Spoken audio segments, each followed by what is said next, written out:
লেখাপড়া কত দূর? অনার্স 3rd ইয়ারে পড়তেছে। মামুনি একটা কাজ করো তো, তোমার হাতের লেখাটা দেখি। বুঝতে পারছি, শরম পাইছে মামুনি। আরে হাতের লেখাটা একটু দেখবো। লেখো মা, লেখো। লেখা আছে মোটামুটি। আমার মনে হয় মামুনি বেশি কথা বলে না, তাই না? না না, বলে, ও কথা বলে। মামুনি, তোমার চুলগুলো একটু দেখি। চুলগুলো তো অনেক সুন্দর, তবে আর একটু যত্ন নি। মামুনি, তুমি কি ছোড়া কাজ কিছু পারো? কিলো মামুনি, কথা কম নাকি? মা, তুমি যদি কথা না বলো তাহলে তো এলাকার মানুষজন বলবে বোবা মেয়ে বিয়ে করে নিয়ে আসছি। মামুনি, তোমার নাম তো রাখছে ময়না, তা আমাকে ময়না কি কথা কয় না? বলে, একটু কম বলে আর কি। মেয়ে আলহামদুলিল্লাহ আমাদের পছন্দ হয়েছে। চাও পাওয়ার ব্যাপারে আমাকে কোনো দাবি দেওয়া নাই। আমগো আল্লাহর রহমতে সব আছে, খালি বিয়ার খরচ বাবদ 1,05,000 টাকা দিবেন। এই বাজারে এই রকম পোলা আপনি 5 লাখ টাকায় পাইবেন না। একেবারে সস্তা। মামুনি, তুমি কি কিছু বলতেছ? হ্যাঁ, কি আর বলবো বলেন?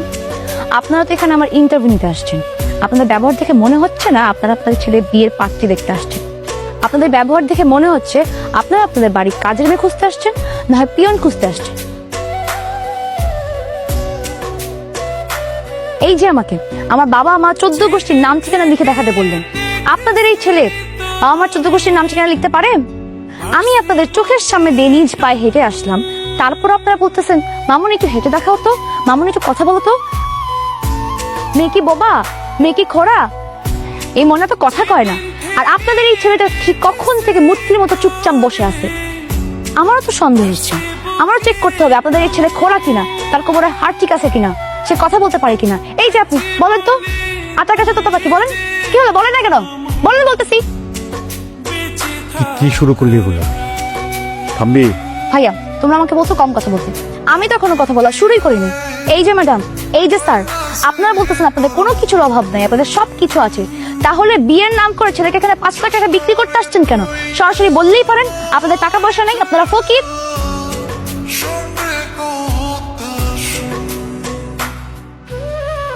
একদম নেবেন না, চুপচাপ বসেন এখানে। মানুষের বাড়িতে বাড়িতে গিয়ে বিয়ের নামে ছেলেকে বিক্রি করে পায়তারা করতেছেন কেন?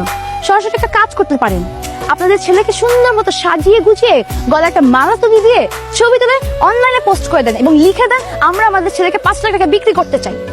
খবরদার, আপনি আর একটা কথা কইবেন না। ও মা, এদিকে শালিক পাখির মুখে কথা ফুটছে। এই যে আপনি এতই শিক্ষিত হয়েছেন যে আপনার বাবা মা আপনাকে 5 লাখ টাকা বিক্রি করতে চায়, তো আপনার মাথার চুলটা কি আসল নাকি বিদেশ থেকে লাগিয়ে আনছেন? হ্যাঁ, দেখি তো, চেক করবো। আসল, অবশ্যই আসল। কি দরকার ছিল তোর মুখ খোলার? হ্যাঁ, তুই আজকের পর থেকে আর একটা কথা বলবি না।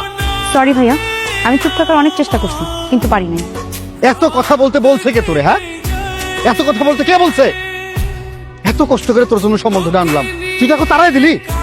হ্যাঁ, আরে আপনারা, ও মা, এটা দেখি বিয়ে সাজে, বিয়ে করে ফেলছেন নাকি? সেটা আর হইলো কই? আমগুলোকে কন্ট্যাক্ট ছিল 3 লাখের, আমার সাথে 50,000। আচ্ছা তুমি কও, 50,000 সাথে হইব? এটা একটা ফাজলামি না? অবশ্যই ফাইজলামি, এটা তো পুরাই লস, 2.5 লাখ টাকার লস। মা গো, আমি বারবার কইতাছি উনা করে যে টাকা আমি দিয়ে দিব। আহা, আপনার দিতে হবে না চাচা, টাকা আমি দিব। চলেন বিয়ে পড়াবেন, চলেন। কিন্তু টাকা তুমি দিবা মানে? তুমি নিজেই তো যৌতুকের টাকা লেগে বিয়ে করলা না? আহা, সেটা আমি যৌতুকটা পছন্দ করি না, তাই আমি বিয়েটা ভেঙে দিচ্ছি। কিন্তু আমার চোখের সামনে এভাবে একটা বিয়ে ভেঙে যাইব, সেটা তো আমি হইতে দিব না। আমার ভাই কি ব্যাংকের অফিসার, তার কাছে বহুত টাকা পয়সা আছে, আমার নিজের নামে তো 10 লাখ টাকা আছে, সেখান থেকে দরকার হলে আমি টাকা দিব। চলেন বিয়ে পড়াবেন।